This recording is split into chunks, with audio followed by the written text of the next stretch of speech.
ده كده خطر. ما هو احنا كده هنطمع، سقف الطموحات هيعلى، سقف التوقعات هيعلى، هنبقى عايزين نروح كاس عالم ومش نخسر ومش نطلع حصاله مجموعه، هنعمل اداء حلو، هنبقى عايزين ناخد افريقيا، هنبقى عايزين نشارك في كل حاجه. ما احنا لما نكسب اول ماتش 3، تاني ماتش 4 بره ارضنا، كده خلاص احنا هنشوف بقى منتخب مصر بشكل تاني، هنشوف كابتن حسام حسن بقى اللي هو ايه، حسن شحاته الجديد. فده كده خطر يعني. ما اوعى بقى تعشمنا وتنزلنا تاني على الارض، ما اصل احنا متعودين على الكلام ده. للامانه الكابتن حسام حسن لحد دلوقتي ماشي 10 على 10، بيعمل كل اللي عليه، بيعمل اكتر مما احنا كنا متخيلين. ان منتخب مصر يطلع بره ارضه ويكسب 4، دي حاجه جديده، حاجه جديده. وانا مش فاكر امتى اخر مره شفتها. لا وبنلعب حلو وكنا ممكن نكسب 5 6 14 34، ما كانش عندهم حارس اصلا. المهم بقى نسيبنا من بوتسوانا خالص ونخش على لعيبتنا احنا بقى وكرسي الاعتراف ونقيمهم واحد واحد. الشناوي اول حاجه، وبصراحه انا حاسس ان انا مش عايز اقيمه. يعني انا شايف ان هو النهارده كنا بنلعب قدام منتخب متواضع، ما كانش بيشوط، ما فيش تقريبا غير الشوط اللي كانت من بعيد والشناوي صدها. غير كده حاسس ان هو ايه، ما كانش فيه اختبارات، ما كانش فيه شوطات صعبه، ما كانش فيه حاجه تقيله الشناوي عملها. كده كده طبعا الشناوي عارفينه احسن حارس في افريقيا. انا بكلمك على ماتش النهارده ده ما تعرضش لحاجه، فيعني حاسس ان هو ايه، هقيمه على ايه يعني؟ ما كانش في اي حاجه. انما الشناوي كان واقف في الجون، طالما هو الشناوي واقف في الجون فانت متطش على محمد هاني، اللي تقريبا كلامنا مش هيختلف كتير عن اللي قلناه الماتش اللي فات. هو نفس محمد هاني اللي مركز، اللي بيرجع يدافع، واللي بيتقدم مع محمد صلاح وزيزو، واللي تلاقيه في نص الملعب بيبني اللعب. محمد هاني كده تحس ان هو اتطور بقى، اللاعب اللي يخليك ايه، انت شايفه الباك اليمين اللي هو بيعمل كل حاجه، ما عدا طبعا العرضيات ما بيعرفش يرفع، واحنا عارفين كلنا ما بيعرفش يرفع.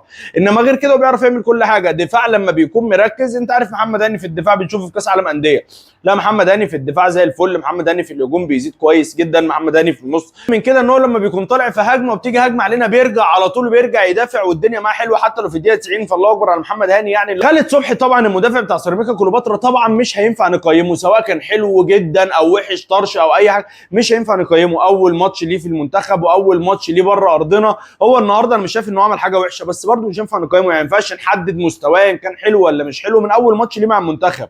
ممكن يبقى حلو جدا ويطلع مقلب، ممكن يبقى وحش يبان ان هو مهزوز ويطلع بعد كده كويس. فما ينفعش نقيمه من اول ماتش. انما من اللي شفناه النهارده الولد كويس. ربيعه هو رامي ربيعه، الماتش اللي فات يجيب لك جول، الماتش ده يعمل لك اسيست. رامي ربيعه هو رامي ربيعه، اسد وحش في الدفاع، بيعمل كل اللي عليه. وكان متقل خالد صبحي جنبه، خالد صبحي ده كان مطمن ان هو جنب رامي ربيعه. ربيعه حتى لو عنده شويه اخطاء فنيه، بس عنده ميزه ان هو ما بيخافش، بيلعب في ارضه، بيلعب بره ارضه، بيلعب قدام اي منتخب، قدام اي نادي، ما بقاش يخاف بقى، عنده الخبره الكافيه ان هو يقف يدافع قدام اي حد وتحت اي ظروف. محمد حمدي نفس اللي بيقولوا عليه مش هيتغير، هو لاعب متوسط، لما بيعمل اللي عليه على الاخر وبيدي 120% بتشوف اللي انت شايفه النهارده ده.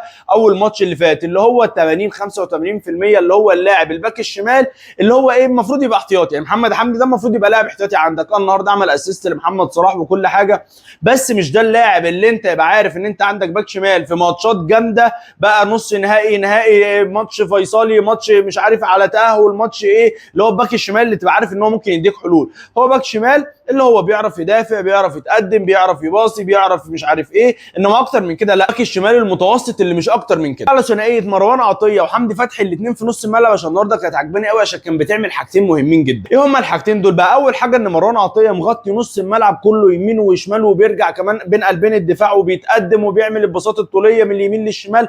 ومروان عطيه كنت تشوفه دايما ايه، اللاعب البوكس تو بوكس من اول الدفاع لحد الهجوم، هو اللي مغطي نص الملعب كله. حمدي فتحي بقى غير ان هو كان بيتوظف في نص الملعب دفاعي، كمان ان هو كان بيروح يغطي على محمد حمدي لما بيتقدم. لا كنت تشوف ان هو حسام حسن النهارده مديله نفس المهام اللي كان بيعملها مع الاهلي قبل ما يمشي، ان هو بيشارك في الهجمه، وكنت بتلاقيه كتير قوي في منطقه ال 18 في الزيادات الهجوميه. الكلام دوت مش بيعمله مروان عطيه، الكلام ده بيعمله حمدي فتحي بس هو بيعرف يعمله. فالاثنين النهارده بيلعبوا نص ملعب ارتكاز دستروير للكوره، بيعرفوا يقطعوا كويس جدا، والاثنين بيشاركوا في الهجوم. بس مروان عطيه بيقف لحد منطقه ال 18، حمدي فتحي بيخش كمان لمنطقه ال 18 وممكن يسجل. الثالث بتاعهم كان زيزو اللي هو كان بيلعب تقريبا نص ملعب حر، وممكن حر بيميل لناحيه اليمين شويه. يعني اول ما تلاقي صلاح بياخد الكوره، يا اما هو بيفتح له على الوينج اليمين خالص، يا اما هو بيخش القلب وصلاح بيفتح له خالص على الوينج اليمين. هما الاثنين كانوا عاملين دوتو مع بعض، الكلام ده من الماتش اللي فات. فانا شايف ان زيزو مع صلاح عاملين جبهه يمين 10 على 10، الاثنين مع بعض بداوا ان هم يعرفوا يلعبوا مع بعض، ان انت تعرف تشوف منهم جمل بيعملوها، الاثنين بيعملوا اسيستات لبعض، الاثنين يا اما واحد بيرفع وواحد بيستلم جوه منطقه ال 18 او العكس، الاثنين بيجمعوا اللعب على منطقه اليمين، واحد فيهم بيرفع على الشمال خالص اللي بيبقى فاضي. فانا شايف ان الثنائيه بتاعت صلاح وزيزو الاثنين مع بعض في الملعب دي كويسه جدا. جه نفس الكلام اللي بقوله عليه على طول، تريزيجيه من اكتر اللعيبه اللي بحسها عندها امكانيات وحاجات جواها اكتر بكتير قوي اللي بيبان. تريزيجيه بيعرف يدافع، يديك ال 90 دقيقه عادي، يرجع يدافع ويطلع يهاجم. تريزيجيه مهاري، تريزيجيه سريع، تريزيجيه بيعرف يخلص، تريزيجيه ممكن في لقطه فنيه في ماتش مقفل يعرف يخلص لك الدنيا، يعرف يشوط، يعرف يديك اسيست.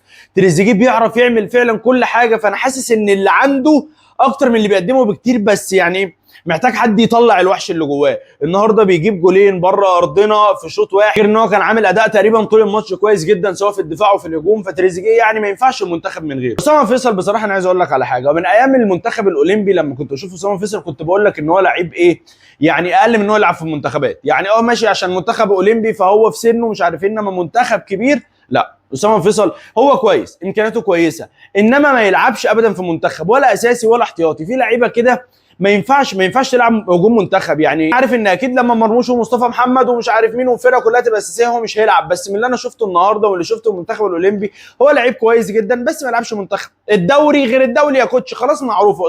اسامه فيصل، محمد حمدي، محمود حماده، في شويه لعيبه كده ما ينفعش يلعبوا في المنتخب. فعلى طول بقى نخش عشان نقيم التشكيله الاساسيه من 10. ولو لسه ما دوستش اللايك والسبسكرايب الطرش بتوعك يلا روح دوسهم ورن الجرس. نبدا بمحمد الشناوي اديله 8.5 من 10 على الكلين شيت بتاعنا. الدفاعي محمد هاني اديله 8 من 10، رامي ربيعه 8 من 10، صبحي 7 من 10، ومحمد حمدي 7 من 10 عشان في اخطاء كتيره حصلت منهم هم الاربعه النهارده. في ثلاثي خط النص مروان عطيه 8.5 من 10، حمدي فتحي 8 من 10، زيزو 8.5 من 10. الهجومي بقى محمد صلاح 9 من 10، تريزيجيه 9.5 من 10، واسامه فيصل 6 من 10. ما تنساش لو لسه ما عملتش اللايك والسبسكرايب الطرش بتوعك روح بسرعه اعملهم ورن الجرس واستنى حلقاتنا.